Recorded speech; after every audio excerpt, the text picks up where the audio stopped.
Hi, Susie. I'm 48 and single. I got a late start saving for my retirement, and I'm worried that I won't have enough to make my goals. I want to pay off my home within 10 to 13 years so I can concentrate on saving everything possible to retire at age 65. I've dreamt of moving to Panama so I can escape the harsh winters of the Midwest and live a simpler life in retirement. Susie, how am I doing? Nadja, welcome to the Suze Orman Show. How are you tonight? Great. Thanks for having me on the show. I guess I should be asking, how are you doing? I hope I'm doing great.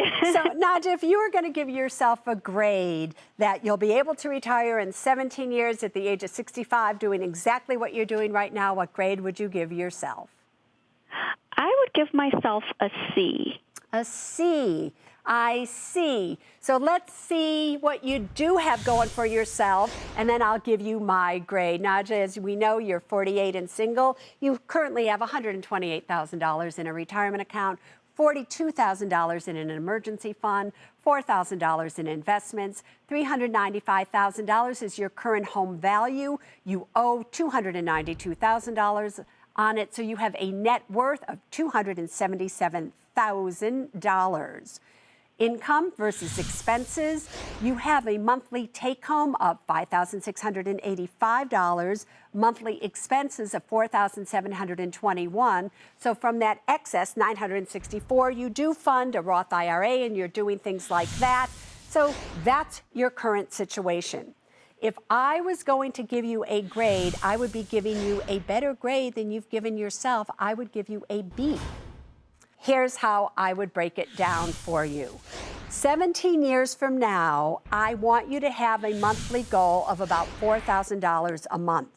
Because even though by then your house will be paid for and everything, you're still going to have to pay for your insurance and all these things. So $4,000 I felt was a nice, safe number for you.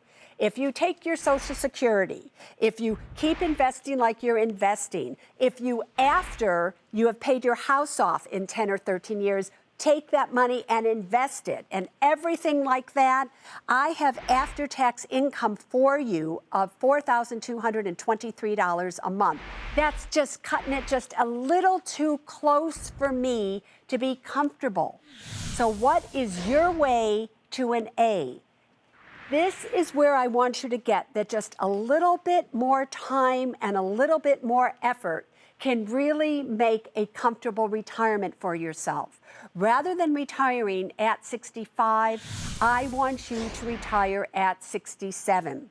I want you to continue, obviously, to fund all your retirement accounts. The only thing I would do different is you currently have an IRA rollover. I would convert it, right, to a Roth IRA little by little so that money can grow for you, and when you take it out, it would be tax-free. You would start your Social Security at 67. If you did all of that, you sell your house at that point in time, you move to Panama, I've allowed you $300,000 to buy something there, you'd probably be able to sell your house for $400,000. So even with the income of that $100,000, I have income for you of about $5,000 a month after tax, with expenses of $4,000 a month. I think you can make it on that. So if you just work a little bit longer, you can have your cake and eat it too in Panama.